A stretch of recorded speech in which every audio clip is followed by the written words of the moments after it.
Nuevos impuestos, numerosos y variopintos, está preparando el gobierno precisamente en una época en que el Estado ecuatoriano, como nunca antes de su historia, ha tenido unos ingresos verdaderamente caudalosos. De ese tema vamos a hablar con Héctor Yepes. Él es abogado y es sobre todo conocido por eso, como un comentarista de la prensa nacional, entre ellos del diario La República. ¿Cómo estás, Héctor? Buenos días. Buenos días, Jorge. Muchas gracias por la invitación y un saludo a quienes nos ven desde larepublica.es. Gracias, Héctor, es un gusto conversar. Empecemos en conjunto por los impuestos. ¿Se necesitan estos impuestos de este momento? ¿El pueblo ecuatoriano está en condiciones de pagar nuevos impuestos ahora? Bueno, sorprende que haya un anuncio masivo, casi de un impuesto por semana últimamente, desde el gobierno nacional, de subir impuestos cuando al mismo tiempo hoy estamos en el periodo de mayor bonanza petrolera de la historia del Ecuador y en un periodo también excepcional de estabilidad económica gracias a la dolarización en los últimos 14 años. Por un lado, entonces, hay ingresos extraordinarios, pero al mismo tiempo, ¿cómo explicar que esa plata no alcance para cubrir los egresos normales y que están bien de inversión pública en salud, educación, en obra vial, etcétera? Sin duda parece ser que existe una irresponsabilidad en el gasto fiscal que ha llevado al gobierno a no poder financiar adecuadamente el gasto público, y eso hace que hoy se esté virando contra los ciudadanos para subir impuestos y para meter la mano en el bolsillo de algunos grupos de clase media y popular, como han sido, por ejemplo, los empleados de las telefónicas, como han sido 146.000 maestros que han ahorrado en el fondo de cesantía del magisterio más de 430 millones de dólares. Héctor, ¿por qué no vamos uno por uno? Analicémoslos uno por uno. Empecemos por el tema del retiro a los empleados de las telefónicas de sus utilidades. ¿Eso está bien, está mal, es peligroso, es un mal precedente? ¿Qué es? Bueno, es inconstitucional para empezar y es ilícito. Más allá de que el gobierno pueda regular por ley el porcentaje de utilidades en las telefónicas, eso tiene que hacerse respetando el principio de igualdad y respetando además el principio de intangibilidad de los derechos laborales. ¿Qué significa eso? Que los derechos de los trabajadores, al ser derechos fundamentales garantizados en la Constitución, no pueden ser restringidos por un gobierno o una ley de turno. ¿Qué es lo que ocurre? El presidente ha dicho que las telefónicas o las empresas de telecomunicaciones tienen ganancias extraordinarias, exorbitantes, y que por tanto hay que gravar, hay que poner un impuesto del 12% para que eso vaya al Estado, y dice que con eso se harían 1 millón de tablets, ¿no? Que por otro lado se criticaba esa obra en la alcaldía de Guayaquil. Pero ¿qué es lo que realmente se está haciendo en la práctica? Se está quitando el 15% de utilidades que recibían los empleados de clase media de telefónicas como Claro y Movistar, y ahora se les va a dar solo el 3%, quedando el 12% restante para el Estado, con lo cual las telefónicas, la billetera de Carlos Slim sigue igualita. Se perjudica a los empleados de clase media en el Ecuador. Sí, está claro el procedimiento y eso ya lo sabemos. La pregunta es, ¿está bien, está mal, es peligroso, no es peligroso? ¿Tiene sentido retirarles esas utilidades a los empleados para las tablets o no? De ninguna manera. Primero, el gobierno podría financiar la educación pública o programas, si quiere, de tablets o de tecnologías de otra forma. Segundo, no se puede vulnerar los derechos de esos empleados que no tienen la culpa de que el gobierno ande chiro en una época de bonanza económica, y no tienen por qué pagar los platos rotos de la irresponsabilidad fiscal. Ahora, si es que eso finalmente ocurre, si es que el gobierno finalmente retira esas utilidades de los trabajadores, esa gente, la gente perjudicada, ¿qué podría hacer? Bueno, en un país donde hubiera justicia independiente podría acudir ante una corte y decir, oiga, me están violando mis derechos constitucionales, y ahí está lo grave también, que hoy no tenemos una justicia independiente, lo cual demuestra en casos como estos que no afecta solo a Clever Jiménez u otro asambleísta, ni a la prensa, ni a los comunicadores o grandes medios, sino a los ciudadanos de pie, que tanto los empleados de las telefónicas, como podría ser el caso de los maestros, ante estos abusos por parte del gobierno o de la misma asamblea en contra de derechos fundamentales, no encuentran una protección en una justicia independiente desde el poder, lo cual es gravísimo para la situación de los derechos humanos en el Ecuador. Pasemos al siguiente, traspaso al BIES de los fondos previsionales. Bueno, acaba de aprobarse un informe en la asamblea en el cual se ratifica que todos los fondos previsionales privados quieren pasarlos al BIES. ¿Qué dice la Constitución? Que la institución financiera del Seguro Social, es decir, el BIES, solo puede administrar fondos previsionales públicos, es decir, que tengan plata del Estado. Lo que se está haciendo, y el caso más representativo es el del Fondo del Magisterio, que tiene 430 millones de dólares de 146.000 maestros a lo largo del país. Se está cogiendo plata privada para confiscarla en un banco del Estado. Y ¿confiscarla?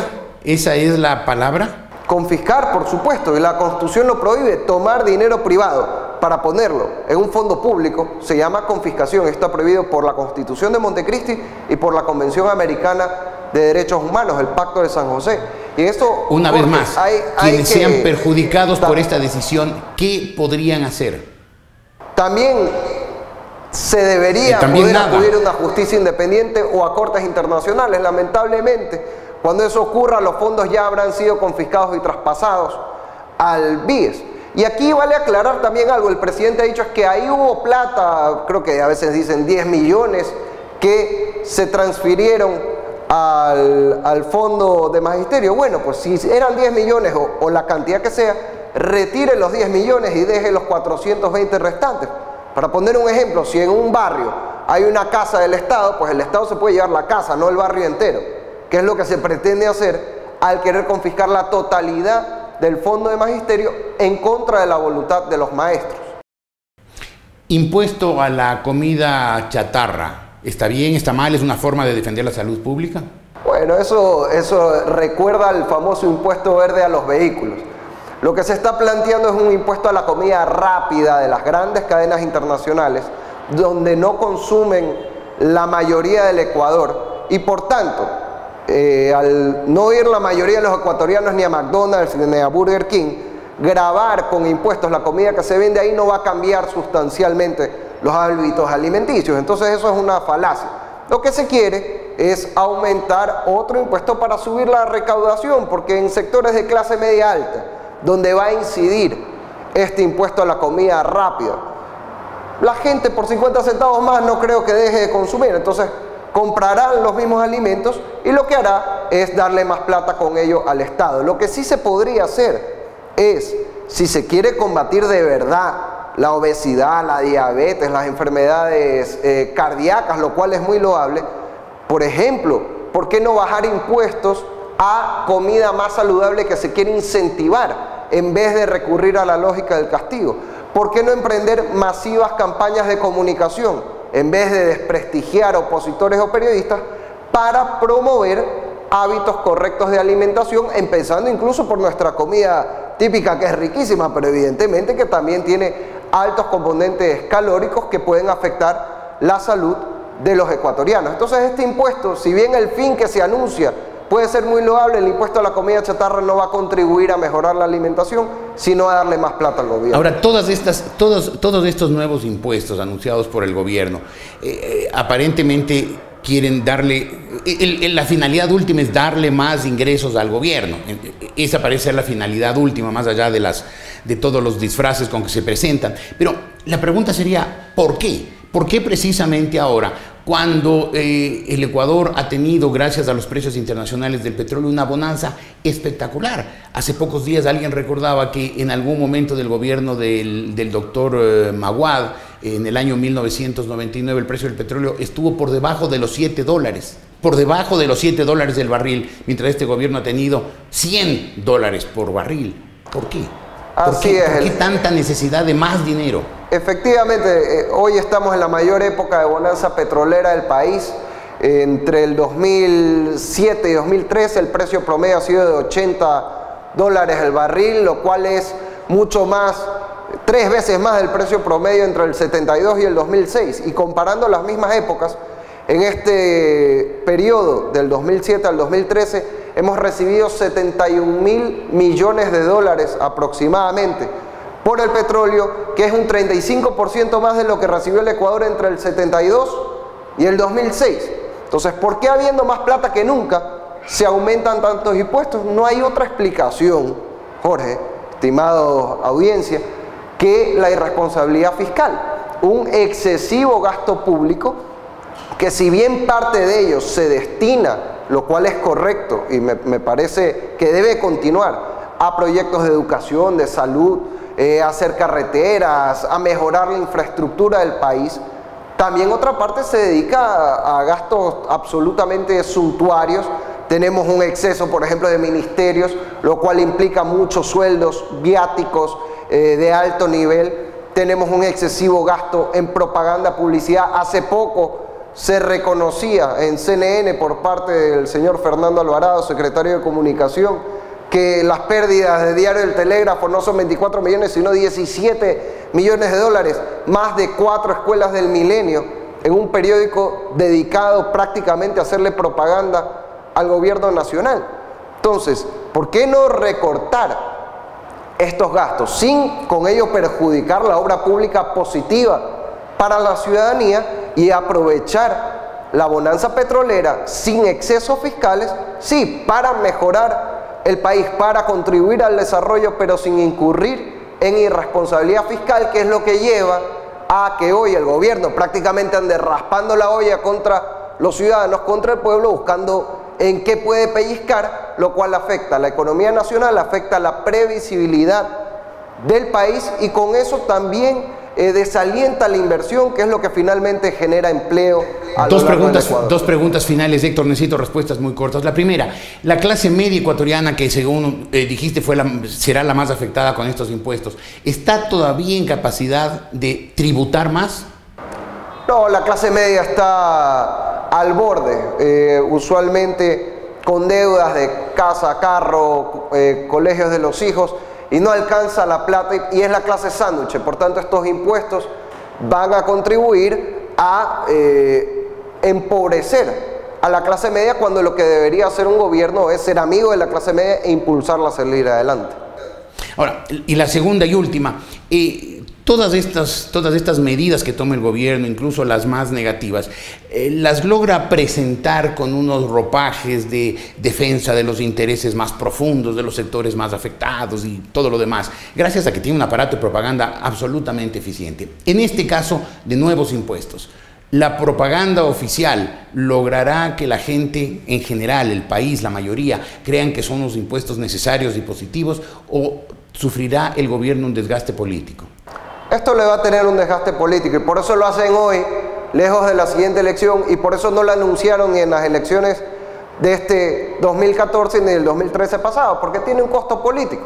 Ese costo que ahora le quieren trasladar a los alcaldes, por ejemplo, con el tema del transporte público. Y la gente no es boba, pues más allá de la propaganda, que ya va perdiendo su efecto a lo largo del tiempo, ya 7 años seguidos la gente no come cuento, reconoce lo que está bien, pero ya también distingue muy claramente lo que está mal, y eso se palpa en la calle. Cuando a la gente le tocan el bolsillo, ahí no hay propaganda que valga. Yo pienso que la historia ecuatoriana está repleta de casos que así lo demuestran. Muy brevemente, una precisión. ¿Le están tratando de transferir ese costo político a los municipios? Eso fue lo que dijiste, explícalo por favor. En el caso del transporte público, el presidente ha dicho que las tarifas tienen que fijar los municipios, el alza de pasajes, y que le va a quitar el subsidio del gobierno nacional. De ahí dos precisiones breves. Primero, el municipio sí tiene que fijar la tarifa de transporte urbano cuando ha recibido la competencia del gobierno y el dinero para dicha competencia, como manda la Constitución, pero dentro de una política nacional, pues porque, Jorge, aquí desde Guayaquil sería una locura que en Guayaquil se pague una tarifa, de ahí en Durán otra, en San Borondón otra, en Daule otra, en Nobol una diferente, pues porque aquí ya nos volveríamos un circo.